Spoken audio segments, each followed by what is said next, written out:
नमस्कार दोस्तों, मैं रामू कुमार यादव एजुकेशन क्लासेस रामू में आपका स्वागत करता हूं। दोस्तों, आज की हमारा जो शिक्षण कौशल का प्रैक्टिस सेट है और वो प्रैक्टिस सेट 8वां है और इसमें भी मैं 10 प्रश्नों को कवर करूंगा। प्रश्न 71 से लेकर 80 तक प्रश्न इसमें होंगे जो कि मोस्ट इंपोर्टेंट शिक्षण कौशल के प्रश्न होंगे। खुद मैं पीडीएफ अपने हाथों से इस पीडीएफ को बनाता हूं जो कि चुनिंदे प्रश्न, जो कि काफ़ी प्रश्न आने की संभावना रहते हैं एग्जाम में। तो अगर आप प्राइमरी सुपरटेट शिक्षक भर्ती की तैयारी करते हैं तो आप इस वीडियो को जरूर देखें। 10 नंबर का प्रश्न आपके शिक्षण कौशल से पूछा जाता है, उसके लिए काफ़ी मोस्ट इंपोर्टेंट ये प्रैक्टिस सेट है। तो जरूर इस प्रैक्टिस सेट को लगाइएगा। कम समय में अच्छे प्रश्नों का सिलेक्शन मैं आप लोगों के लिए करता हूं। तो चलिए दोस्त, आज का हमारा प्रैक्टिस सेट 8वां और प्रैक्टिस सेट 8वां का प्रश्न नंबर 71 क्या कह रहा है कि राष्ट्रीय शिक्षा नीति 1986 का प्रतिवेदन तैयार किया गया था। ऑप्शन ए 13 खंडों में, ऑप्शन दूसरा 16 खंडों में और तीसरा ऑप्शन 12 खंडों में और चौथा कह रहा कि इनमें से कोई नहीं। तो कितने खंडों में इसका प्रतिवेदन तैयार किया गया था? तो वह तैयार किया गया था कितने खंडों में? 12 खंडों में तैयार किया गया था। मोस्ट इंपोर्टेंट पॉइंट है, ध्यान रखिएगा। फिर उसके बाद उसी से आ गया है कि राष्ट्रीय शिक्षा नीति 1986 की समीक्षा की थी। किसने समीक्षा की थी? जांच किसने की थी? समीक्षा का मतलब यही हुआ कि जांच किसने किया था 1986 का राष्ट्रीय शिक्षा नीति का। ऑप्शन ए राममूर्ति समिति 1990, दूसरा जनार्दन समिति 1992 और यशपाल समिति 1992 और इनमें से सभी चौथा विकल्प है।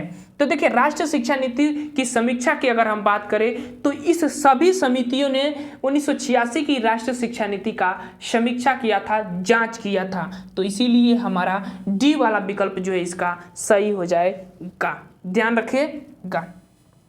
आगे चलते हैं, अगला पॉइंट है और वो पॉइंट है क्या कि ज्ञानात्मक उद्देश्य का संबंध है। आपको बताना है कि ज्ञानात्मक उद्देश्य का संबंध किससे है। इस विकल्प के आधार पर ज्ञानात्मक उद्देश्य का संबंध काफी मोस्ट इंपोर्टेंट प्रश्न है, ध्यान रखिएगा। ऑप्शन ए है सूचनाओं, ज्ञान तथा तथ्यों की जानकारी। ऑप्शन दूसरा रुचियों, अभिवृद्धि हो तथा मूल्यों के विकास और तीसरा है शारीरिक क्रियाओं में के प्रशिक्षण और चौथा विकल्प उपयुक्त सभी। तो इसमें से ज्ञानात्मक उद्देश्य के अंतर्गत आपको बताना है। तो देखिए, अगर हम बात करें ज्ञानात्मक उद्देश्य की तो वो होता है ज्ञान से संबंधित और ज्ञान आपको पहले विकल्प में मिलेगा। सूचनाओं से ज्ञान मिलेगा, तथ्य से आपको ज्ञान मिलता है। दूसरा विकल्प जो है वह रुचि, अभिवृत्ति और मूल्य जो है यह भावनात्मक के अंतर्गत आ जाता है, भावनात्मक उद्देश्य के अंतर्गत आ जाता है। और तीसरा शारीरिक क्रियाएं जो है क्रियात्मक उद्देश्य के अंतर्गत आ जाता है। तो विकल्प हमारा कौन सा सही होगा? पहला विकल्प मोस्ट इंपोर्टेंट। तीनों विकल्प की मैंने आपको बात कर लिया है। प्रश्न नंबर 74, प्रायः जब बालक अपने माता पिता की विपरीत विशेषताओं के अनुरूप होते हैं तो उन पर वंशानुक्रम का सिद्धांत लागू होता है। कौन सा सिद्धांत लागू होता है? जब वो विपरीत विशेषताओं के होते हैं अपने माता पिता से तो वंशानुक्रम का कौन सा सिद्धांत लागू होता है? ऑप्शन ए समानता का सिद्धांत, विभिन्नता का सिद्धांत, प्रत्यागमन का सिद्धांत और जीवाणु निरंतरता का सिद्धांत। तो कौन सा सिद्धांत लागू होता है? मोस्ट इंपोर्टेंट प्रश्न, सुपर टेट में सबसे इंपोर्टेंट प्रश्न का ये कलेक्शन है और ये प्रश्न तो मोस्ट इंपोर्टेंट है मेरी तरफ से। तो इसका जो विकल्प सही होगा वो होगा तीसरा, प्रत्यागमन का सिद्धांत। तो ध्यान रखिएगा, तीसरा विकल्प इसका सही हो जाएगा 74 का। प्रश्न नंबर 75 और प्रश्न नंबर 75 कह रहा है कि शैक्षिक निर्देशन किस कक्षा में दिया जाना हितकर होता है। शैक्षिक निर्देशन की बात कर रहा है। ऑप्शन ए प्रारंभ में प्रत्येक कक्षा में, ऑप्शन दूसरा जब छात्र किसी समूह में जाने को तैयार हों और तीसरा जब आवश्यकता हो तब दिया जाए और चौथा जब एक विद्यालय से दूसरे में प्रवेश हो।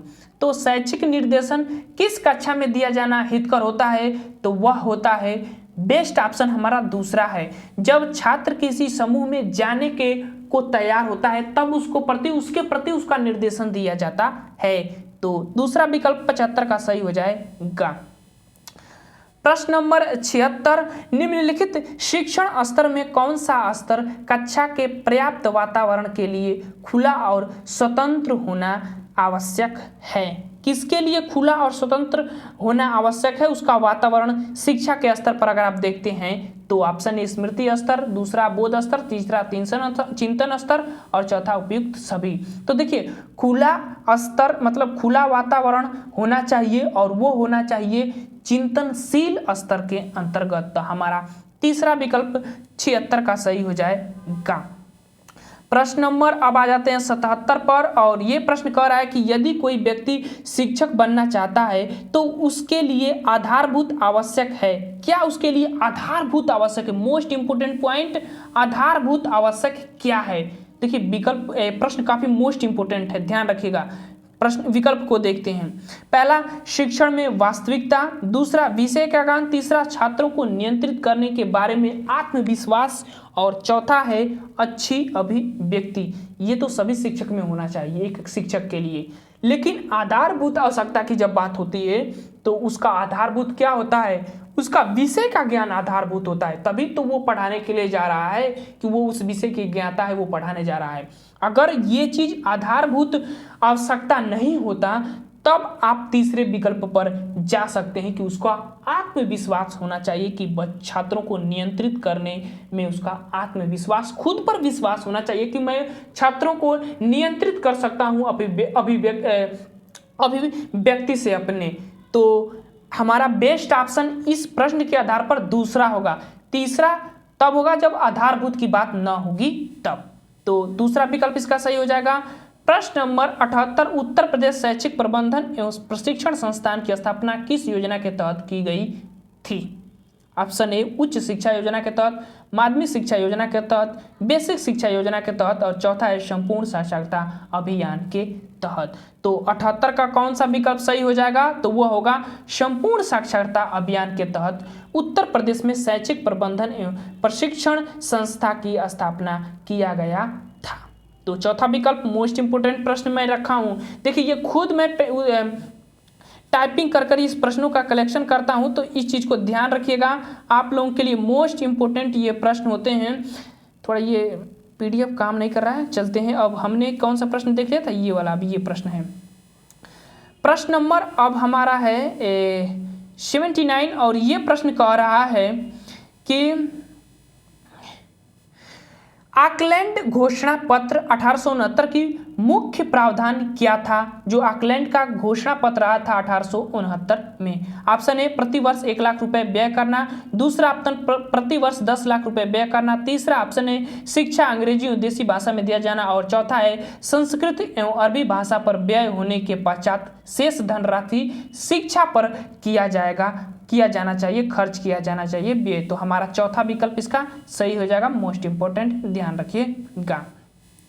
अब आ जाते हैं प्रश्न नंबर 80 और लास्ट प्रश्न ये हमारा होगा इस वीडियो का। प्रश्न नंबर 80 करा कि मुस्लिम काल में बच्चे का बिस्मिल्लाह संस्कार कब किया जाता था? बिस्मिल्लाह संस्कार मुस्लिम कालीन शिक्षा में किया जाता था और वह कब किया जाता था वो आपको बताना है। विकल्प पहला मकतब में प्रवेश के पश्चात, विकल्प दूसरा मकतब में प्रवेश के पहले और तीसरा विकल्प मदरसा में प्रवेश के पश्चात और मदरसा में प्रवेश के पहले। तो हमारा कौन सा विकल्प सही होगा 80 का? तो वह विकल्प सही होगा दूसरा, मकतब में प्रवेश के पहले। 4 वर्ष 4 माह 4 दिन पर यह संस्कार किया जाता था, बिस्मिल्लाह संस्कार। ध्यान रखिएगा। तो विकल्प दूसरा हमारा इसका सही हो जाएगा।